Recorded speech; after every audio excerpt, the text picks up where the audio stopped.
Hello guys, എല്ലാവർക്കും വീണ്ടും നമസ്കാരം. നമ്മങ്ങനെ പിറ്റേ ദിവസം രാവിലെ വെളുപ്പിന് ഒരു 6:30 ഉറക്കത്തിൽ നീണ്ടിട്ടുണ്ടേ.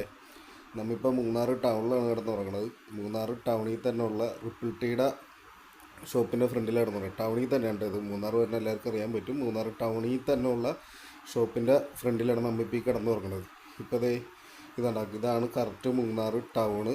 ഇവിടെ നിന്ന് അങ്ങോട്ട് ആലുവ റൂട്ട് ആ ബസ്സിൻ്റെ സൈഡിലായിട്ട് നമ്മുടെ സിയാസ് അവിടെ പാർക്ക് ചെയ്തിട്ടിട്ടുണ്ട്. അപ്പോൾ അങ്ങനെ മൂന്നാർ ടൗണ്. ഇവിടെ നിന്ന് നേരെ ഈ പാലം കിടന്നപ്പുറത്ത് എത്തുന്നതും മൂന്നാർ ടൗൺ തന്നെയാണ്. അപ്പോൾ ഈ മൂന്നാർ ടൗണിൻ്റെ സൈഡിലായിട്ടാണ് നമ്മുടെ ഗസ്റ്റിൻ്റെ റൂം സ്റ്റേ വന്നേക്കുന്നത്.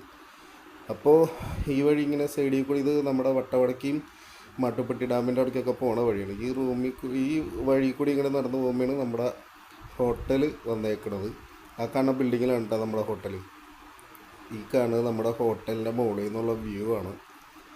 അപ്പോൾ നമുക്ക് ഫ്രഷപ്പ് ആകാൻ വേണ്ടിയിട്ട് നമുക്ക് ഹോട്ടലിൽ അവർ സൗകര്യം ഒരുക്കി തന്നിട്ടുണ്ട്. അപ്പോൾ അത് അവിടെ ഫ്രഷപ്പ് ആകാനായിട്ടുള്ളതിൽ വന്നപ്പോൾ ആ വ്യൂവിൻ്റെ ഇതെടുത്തതാണ് വീഡിയോ. അപ്പോൾ അങ്ങനെ ഫ്രഷപ്പായിട്ട് നമ്മൾ അവിടെ നിന്ന് പോകുന്നു. കാന്തല്ലൂർക്കുള്ള വഴിയിൽ അവർക്ക് ഗാർഡനിൽ നിന്ന് ഫോട്ടോ എടുക്കണം എന്ന് പറഞ്ഞപ്പോൾ അങ്ങനെ വണ്ടി നിർത്തി കൊടുത്തതിന് കസ്റ്റമർ അങ്ങോട്ട് പോയി. കസ്റ്റമർ മോനാണ് അവിടെ സൈഡിൽ നിൽക്കുന്നത്. അപ്പോൾ ഇത് നല്ല രസമില്ലേ കാണാനായിട്ട്. കണ്ടോ നമ്മുടെ വണ്ടി ചുറ്റും നോക്കുമ്പോൾ കാണുന്നത് കണ്ണെത്താ ദൂരത്തോളം തേയിലത്തോട്ടം. എന്ത് നല്ല രസമാണല്ലേ ഇത് കാണാൻ. അപ്പം അങ്ങനെ അതിൻ്റെ ഭംഗി ഇതൊക്കെ ആസ്വദിച്ച് നമ്മൾ അവിടുന്ന് ഫോട്ടോ ഒക്കെ എടുത്തിട്ട് നമ്മൾ പയ്യെ അവിടുന്ന് പോന്നേ. തേയിലത്തോട്ടം കണ്ട് മറയൂരിന്ന് പണിക്ക് പോകുന്ന വഴിക്ക് നല്ല കനം ബ്ലോക്ക് കിട്ടി. കനം ബ്ലോക്ക് എന്ന് പറഞ്ഞാൽ ഏകദേശം 2-2.5 മണിക്കൂറിന് മുകളിൽ ഈ ബ്ലോക്കിലെടുത്ത്. കണ്ട എൻ്റെ വണ്ടിക്ക് 2 മിനിറ്റിനുള്ളിൽ വന്നപ്പോൾ എൻ്റെ വണ്ടിയുടെ ബേക്കിൽ വന്ന ബ്ലോക്കാണ് ഈ കാണുന്നത്. അതിനിടയിൽ നല്ല മഴ. ആ മഴ എന്ന് പറഞ്ഞു കഴിഞ്ഞാൽ ഇവിടെ നിന്ന് തുടങ്ങിയ മഴ പഴനി വരെ ഞങ്ങൾക്ക് കിട്ടി.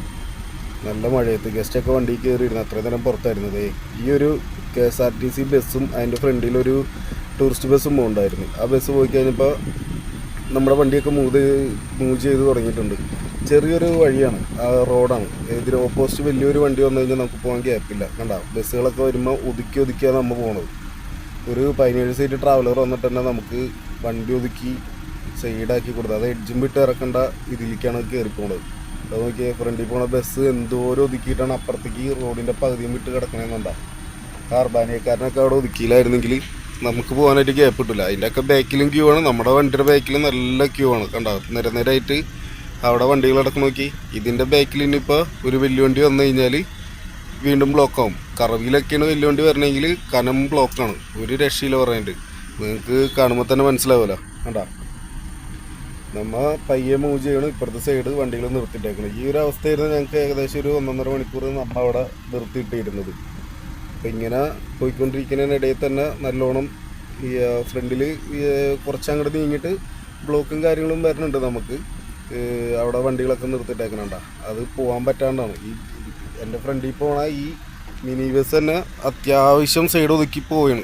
അതിനിടയിൽ വീണ്ടും ബ്ലോക്കായി. ഏതൊരു വണ്ടി ബസ് ഏതൊരെണ്ണം വന്നപ്പോൾ ബ്ലോക്കായതാണ്. അപ്പോൾ പോലീസുകാർ നടന്നുകൊണ്ട് അതിൻ്റെ ഗ്യാപ്പിൽ പോലീസുകാർ വണ്ടി നിർത്തിയിട്ടുണ്ടായിട്ട് പോലീസുകാർ വന്നിട്ട് ആ വഴി ക്ലിയർ ചെയ്ത് കഴിഞ്ഞിട്ടുള്ള റൂട്ടാണ് ഈ കാണുന്നത്. 2 സൈഡും കാടായിട്ട് റോഡ് ഫുള്ള് ഫ്രീ ആയിട്ട് കിടക്കാം. പിന്നെ വലിയ തിരക്കും കാര്യങ്ങളും ഉണ്ടായില്ല. നേരെ വെച്ച് വിട്ട്. അതിനിടയിൽ ഒരു ചെക്ക് പോസ്റ്റ് ഉണ്ടായിരുന്നു. ആ ചെക്ക് പോസ്റ്റൊക്കെ താണ്ടി നേരെ പോകുന്നു.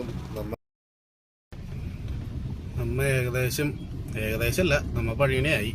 പഴയണിമലയുടെ വ്യൂ ആണ് ഈ കാണുന്നത്. മുകളിൽ വണ്ടിയുടെ ഉള്ളിൽ ആയതുകൊണ്ട് അത്രയ്ക്ക് അങ്ങോട്ട് ക്ലിയർ ആവണില്ല. ചെറിയൊരു പതർച്ച ഉണ്ടാവും. നേരിട്ടാണ് നല്ല രസമാണ് രാത്രിയിൽ ഈ ലൈറ്റൊക്കെ ഇങ്ങനെ നിന്നിട്ട് അമ്പലത്തിൻ്റെ ഇത് കറക്റ്റ് കാണാനായിട്ട്. അമ്പലത്തിൻ്റെ തൊട്ട് സൈഡിൽ തന്നെയാണ് നമുക്കിതും കിട്ടിയേക്കണത്, റൂം കിട്ടിയേക്കണത്. അങ്ങനെ പഴനിമലയുടെ തൊട്ട് സൈഡിൽ തന്നെ നമുക്ക് റൂം കിട്ടി. അപ്പോൾ അത് ആ കാണുന്നതാണ് മല. ഈ ചെറിയ മഴയും കാര്യങ്ങളും ഉള്ളതുകൊണ്ട് നമുക്ക് കറക്റ്റ് ക്ലിയർ ആയില്ല. അപ്പോൾ നമ്മൾ ഗസ്റ്റിനെ നേരെ റൂമിലാക്കിയാണ്. പിന്നെ ബാക്കി വിശേഷങ്ങൾ നാളെ കാണാം.